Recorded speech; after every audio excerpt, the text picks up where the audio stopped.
రేవంత్ రెడ్డి ఇవాళే కొద్దిసేపటి క్రితం ప్రెస్ కాన్ఫరెన్స్ పెట్టి ఒక కీలకమైనటువంటి వ్యాఖ్యలు చేశారు.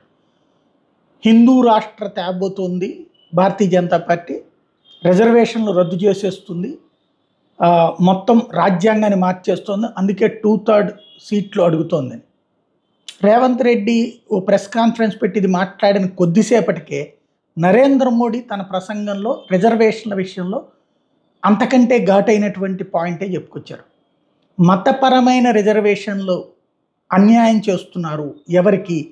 బీసీలకి, ఎస్సీలకి, ఎస్టీలకి, ఓబీసీలకి. రిజర్వేషన్ అనేటువంటిది మత ప్రాతిపదికన ఉండకూడదు. హిందువులనేనో, ముస్లింలనే, క్రైస్తవులనే ఉండకూడదు. ఎవరైతే అణగారిన వర్గాలకు ఉండాలి, కానీ ఇక్కడ మత ప్రాతిపదికన రిజర్వేషన్లు ఇస్తుంది. ఆ రిజర్వేషన్లను మేము అంగీకరించబోము, అంటే ముస్లిం రిజర్వేషన్లను అంగీకరించబోము అని.